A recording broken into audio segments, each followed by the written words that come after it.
Hello friends, my name is Rudo. I invite you into the mesmerizing world of African stories, where the rich tapestry of Africa comes alive through timeless folk tales. Subscribe to our channel. There are exciting stories ahead, and here we go.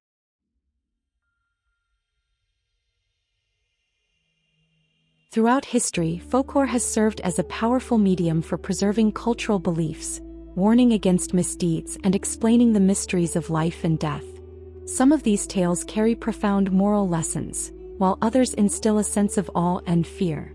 One such story is the haunting legend of the Lost Brothers, a cautionary tale about two orphan siblings who unknowingly sealed their own fate. But what deeper meaning lies behind this eerie legend? Join us as we explore this captivating tale, its symbolic undertones, and the lasting cultural beliefs it has inspired.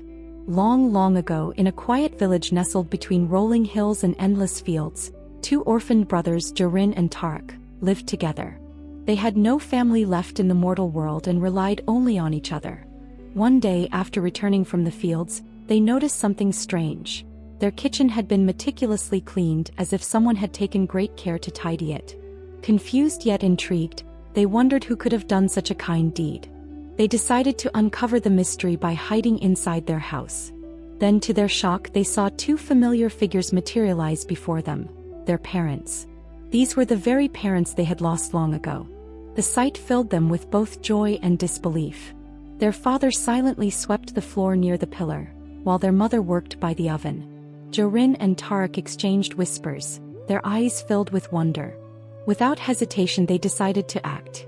If these were truly their parents, they would not let them leave again. They rushed forward, clutching onto their parents and pleading, "We must go with you no matter what."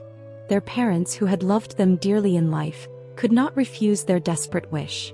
And so, without resistance, the two boys followed their mother and father beyond the veil of the living, into the celestial village. But life in this mystical realm was not as the brothers had imagined. In their new home, Jorin and Tarik did what they had always done: played, explored, and indulged in their boyish mischief. However, one seemingly harmless pastime stirred unrest. They took to catching and killing small insects, grasshoppers, beetles, and other tiny creatures that scurried across their path. They did not realize that this celestial village was different from their earthly one. Every being, no matter how small, had a purpose. Their actions disrupted the balance of the afterlife. The villagers, ethereal, wise, and bound by the laws of this world, became increasingly disturbed. "These boys are harming us," they said. "They do not belong here." Word reached the parents, and with heavy hearts they approached their sons. "The villagers are unhappy with us because you are killing the insects. There is no place for harm in this world. You must return." Though their souls longed to remain, the brothers had no choice. Their parents handed them a single cane, whispering final instructions. "Take this and return home. Once you arrive, use this cane to start a fire. When the flames rise, call your neighbors to gather. When they surround the fire, the cane will burst and they will be harmed. As for you two, you will perish. But when you do, your spirits will return to us and we will be together once more." Did the parents believe this was a blessing, second chance, or was it simply an unavoidable fate? Jorin and Tarik followed their parents' instructions without question. Upon returning to their village, they started a fire with the enchanted cane. The flames flickered and grew. They called their neighbors, drawing them close. Then, as if answering to some unseen force, the cane burst with an explosive crack, sending a shockwave through the gathered crowd. People screamed as the flames lashed out, burning those who stood too close. But the brothers? They fell instantly lifeless. Their souls, as promised, were whisked away, returning to the celestial village where their parents waited. At last they were together again, but at what cost? Even today, the Zurani people believe that if a cousin dares to cut the cane that ties a nephew's house during its construction, tragedy will follow. This tale is not just one of loss, but a reminder that fate, once set in motion, cannot be undone.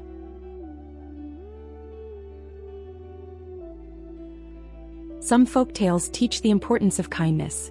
Others serve as chilling reminders of how our own desires can lead to unforeseen consequences. This is the story of Lena and Sora, two sisters whose innocent trip to the forest took a horrifying turn. A story of beauty, greed, and an inescapable fate. One day, Lena and Sora ventured into the dense forest to collect firewood. The air was thick with the scent of damp earth, and the towering trees swayed gently overhead. As they searched, their eyes landed on a tree unlike any other, one adorned with the most exquisite blossoms. "Lena, please pluck me a flower," Sora said, gazing in admiration. Lena, the elder sister, climbed up with ease and dropped a flower into Sora's hands. But Sora frowned. "This one is dirty. It has bird droppings. Get me another." So Lena picked another. And Sora complained. "This one has pig excrement. Find me a better one." Over and over, Sora rejected each flower. One was too dusty, another had cow dung, another was imperfect in some way.